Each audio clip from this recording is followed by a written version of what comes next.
Hey there, Noble. It's Mr. Wilbur here. It is May 21st. It's Thursday, but it's kind of Friday.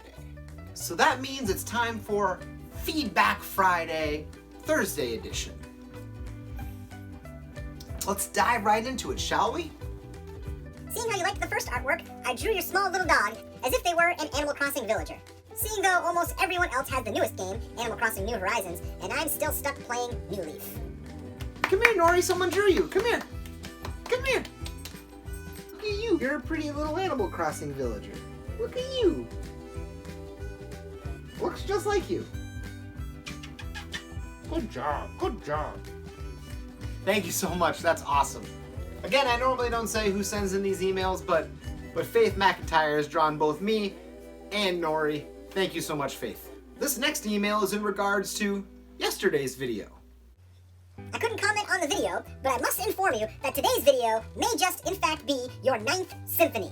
Hot takes, brilliant. Sriracha on Mac, brilliant. Well done, sir.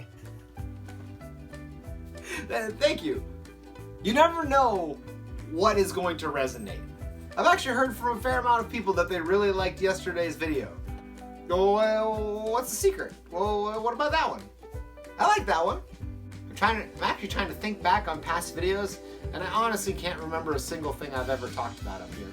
I think I really liked the video where I was talking about Tarzan. I also really liked whatever video where I talked about Wesley Snipes. Snipes! I don't know, what videos have you guys liked? Moving on. No!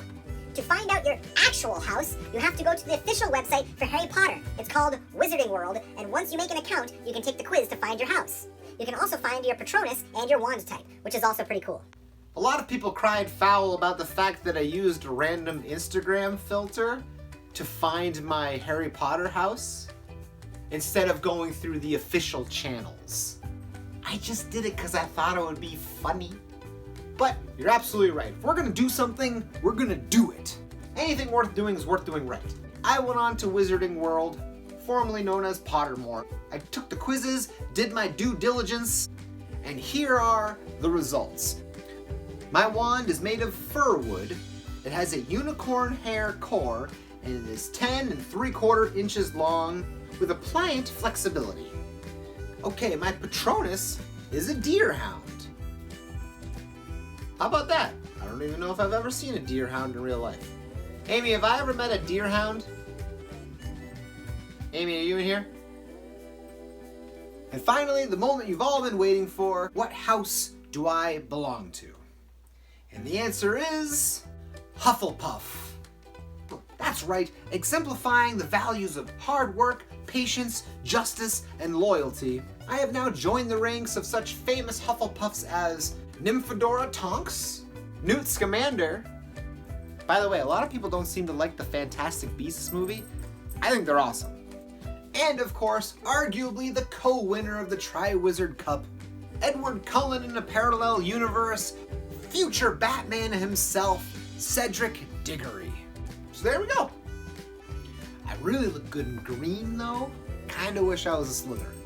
Speaking of Edward Cullen, Hey, Mr. Wilbur, I saw that you had all of the Twilight books on your shelf, and that you have read all of them. Author Stephanie Meyer will be releasing the next book in the series on August 4th. The title is Midnight Sun, and here's the description I found. The work retells the events of Twilight from the perspective of Edward Cullen instead of the series' usual narrator, character Bella Swan. I just thought I would share that with you if you are interested. thank you for sharing that. I actually have heard of that book, and I can't believe it's finally being released. I first heard about this book back in 2008. You see, Stephanie Meyer had been writing it at the time, and she gave a few chapters of the book to a few of the actors in the Twilight movies to give them some perspective. And somehow, those chapters ended up on the internet. Stephanie Meyer was super mad about it, and no artist likes it when half-finished rough drafts of work are unveiled to the entire public. So she halted writing and said that someday she might return to it. And then here we are in 2020, a full 12 years later, and the book is actually being released. That's crazy. And I'm honestly interested in reading it. Like I said, I read the Twilight books. I'm a fan. No shame. Also, has anybody read Love and Death? Stephanie Meyer, about 5 years ago, rewrote the first book, Twilight, but gender swapped all of the characters.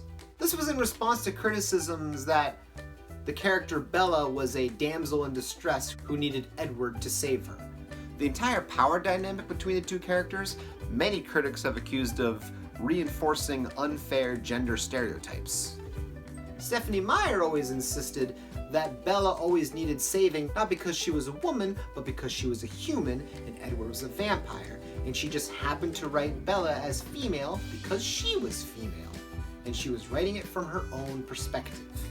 And supposedly, to prove to her critics that the story works either way, she rewrote Twilight, switching the genders on all of the major characters, and released it as Love and Death. Has anybody read it? I'm curious. I'm only aware of it because I'm a weirdo who reads the Wikipedia article of every author I ever read. Wow, Mr. Wilbur, you can sing. Amazing. Thank you, I really appreciate that. I kind of thought my randomly bursting into songs from musicals or singing along with Tina Turner was more of an annoyance, included for comedic value, but I'm pumped some of you like it. But if you ask me, I'm not really a good singer, I'm just a loud singer. In my personal experience, I've learned that if you sing loud enough, you can fool people into thinking that you're really good. It's worked for me. My grandma listened to my band and told me that she wished I didn't yell so much and that I would sing more.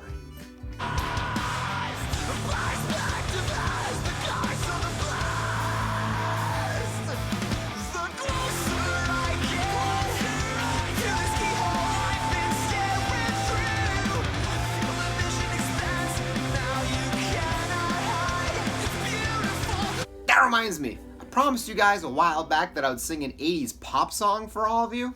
I haven't forgotten, I've been super busy, and we have 1 week left. And now it's time for our Word of the Day, brought to you by Mr. Parr, as well as His Royal Highness, King Buford. Hey there, it's King Buford here again. Remember, I'm doing Words of the Day this week, and they're all related to royalty. Today's word is regent. A regent is someone who holds power for someone who is not yet of age to rule. So, for instance, when I was a little boy, I became king because my daddy died. And then I grew up, but in between, I had a regent make decisions for me in my name. Regent. Thank you for paying attention today. See you next time. Thank you very much, my liege. And now it's time for This Day in History, brought to you by Mrs. Perkins. In 1955, George B. Hansberg of Walker Valley, New York, was issued a patent for his invention of the improved pogo stick. In 1980, President Jimmy Carter declared a state of emergency at Love Canal in Niagara Falls, New York, which at the time was a toxic dumping site for hooker chemicals and plastics. And in 2005, the tallest roller coaster in the world, Kingda Ka, opened at Six Flags Great Adventure in Jackson Township, New Jersey. And now it's time for our pet of the day. Today's staff pet of the day goes to Ms. Hasty.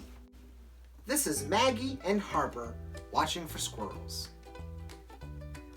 And now our student pet of the day goes to Nevaeh Smeaton Cormier.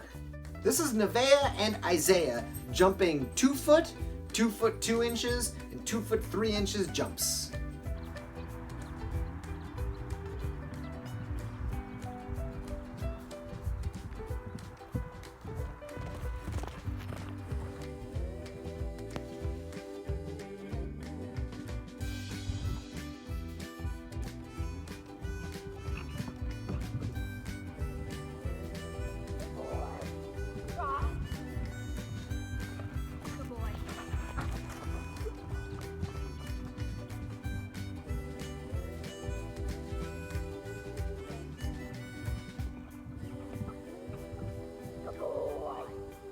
That is awesome, Nevaeh. Thank you for sending that in.